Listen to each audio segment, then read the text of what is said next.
Hello, dear student. Welcome to our channel Sims Official. I am Swati Rajput, your SST teacher, and today we will continue our history chapter 2 from trade to territory.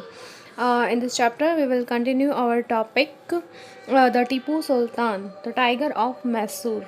So let's start. Hello dear all, welcome to our channel Smart Indian Model School. Smart Indian Model School present Smart Indian EduFun classes.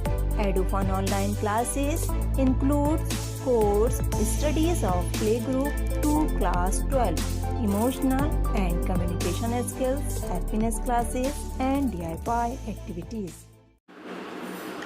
Tipu Sultan the tiger of Mysore.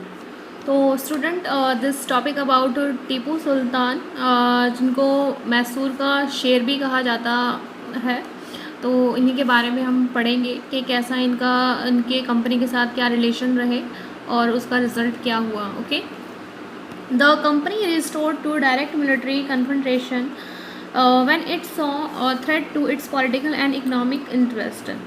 देखिए student, जब company को लगने लगा कि उनके political और economic interest को, यानी कि जो उन्हें पॉलिटिकली और जो इकोनॉमिकली जो फ़ायदे हो रहे हैं उनको ख़तरा है, तो उन्होंने डायरेक्ट मिलिट्री कन्फ्रंटेशन स्टार्ट कर दिया. यानी कि डायरेक्ट उन्होंने अपनी आर्मी के थ्रू लड़ाई करने का जो रास्ता था वो भी निकाल लिया कि अगर कोई आवाज़ उठाएगा तो वो डायरेक्ट उससे अब वॉर करेंगे. ठीक है, तो इसका एक जो एग्ज़ाम्पल है वो है आपका सदर्न इंडिया का जो सदर्न पार्ट है जहाँ पर मैसूर स्टेट है, तो उसका एक एग्ज़ाम्पल के थ्रू हम इसको समझते हैं कि ऐसा कंपनी ने कब किया और किसके साथ किया. ठीक है, look at the next paragraph.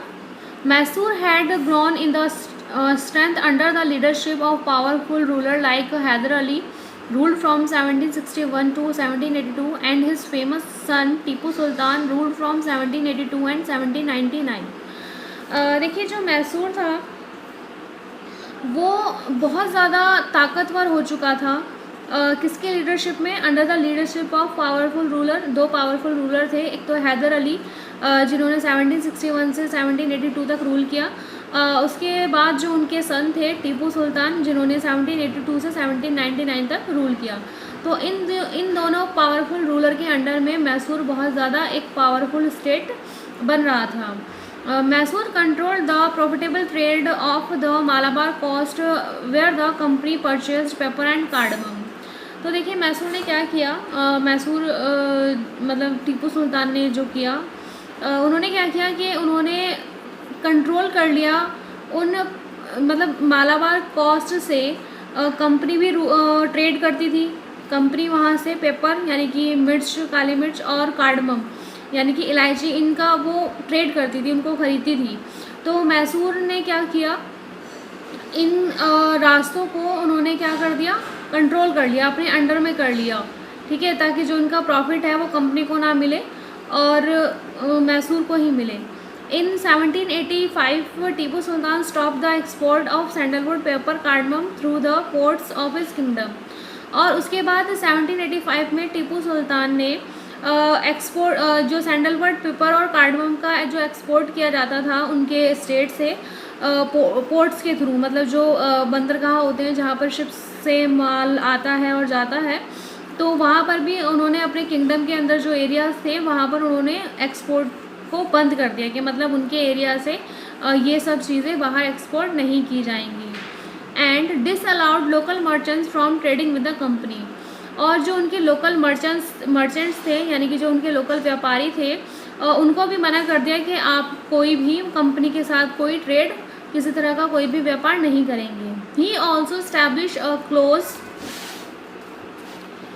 Relationship with French in India and modernised his army with their help. और इसके साथ ही टीपू सुल्तान ने जो फ्रेंच थे इंडिया में उनके साथ बहुत अच्छी रिलेशनशिप रखी, मतलब बहुत अच्छी दोस्ती बनाई उनके साथ, और जो उसकी आर्मी थी, जो उसकी सेना थी, उसको मॉडर्नाइज़ किया. यानी कि आज मतलब वॉर लड़ने के हिसाब से उसको मॉडर्नाइज़ किया. नए नए वेपन्स जो भी थे वो इंक्लूड किए और जो भी स्किल्स थी वो अपने आर्मीज़ के जो उनके सोल्जर्स थे उनको सिखाया. ठीक है, The British were furious. They saw Hyder and Tipu as ambitious, arrogant and dangerous ruler who had to be controlled and crushed. तो ये सब देखकर जो ब्रिटिशर्स थे वो बहुत ज़्यादा गुस्से में थे, एक तरह से आग बबूला हो रहे थे। वो देख रहे थे कि हैदर और टीपू सुल्तान जो दो रूलर हैं वो बहुत ज़्यादा एम्बिशियस हैं और बहुत ही एरोगेंट टाइप के हैं।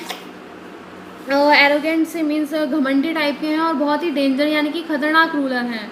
और उनको लगता था किनको ब्रिटिशर्स को लगता था कि ऐसे रूलर्स को कंट्रोल करना और क्रश्ड कर देना यानी कि कुचलना बहुत ही ज़्यादा ज़रूरी है, क्योंकि अगर ये अपना पावर शो करेंगे तो कहीं ना कहीं ये हमें हार्म पहुंचा सकते हैं। तो इस वजह से ब्रिटिशर्स इनको ख़त्म करने का सोचने लगे। तो इसी का रिज़ल्ट हुआ 4 Wars were fought with Mysore. तो ब्रिटिश कंपनी ने मैसूर के साथ 4 युद्ध किए, 4 वॉर्स किए जो इन ईयर्स में हुए। Only in the last the battle of Srirangapatnam did the company ultimately win a victory. और जो आखिरी वॉर हुई, जो लास्ट वॉर हुई टीपू सुल्तान के साथ, जिसको बैटल ऑफ श्रीरंगपट्टम कहा जाता है, तो इस वॉर में फाइनली कंपनी को विक्ट्री मिली, यानी कि इस वॉर में कंपनी की जीत हुई। जो 3 पहले वॉर्स हुए उसमें टीपू सुल्तान की विक्ट्री हुई और जो लास्ट वॉर थी उसमें कंपनी को जीत मिली। Tipu Sultan was killed defending his capital Srirangapatnam.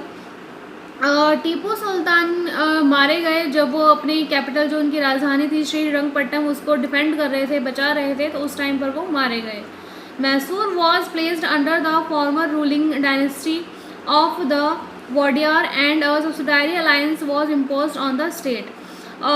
Tipu Sultan के मरने के बाद जो मैसूर था, तो मैसूर का जो राजकाज था वो जो पुराने रूलर थे उनके वॉडियार डायनेस्टी उनको दे दिया गया। और इसके साथ ही मैसूर पर जो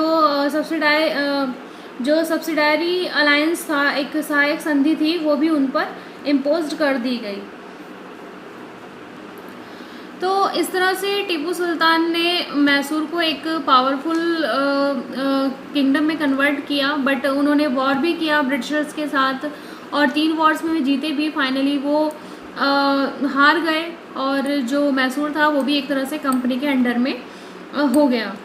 सो that's all about this topic. We will discuss next topic in our next video, that is war with the Marathas. अभी हमने पढ़ा टीपू सुल्तान के बारे में, मैसूर के बारे में कि कैसे उनकी वॉर हुई थी ब्रिटिशर्स से। उसके बाद हम पढ़ेंगे मराठास के साथ जो वॉर हुई थी उसके बारे में डिस्कस करेंगे। So thank you for watching.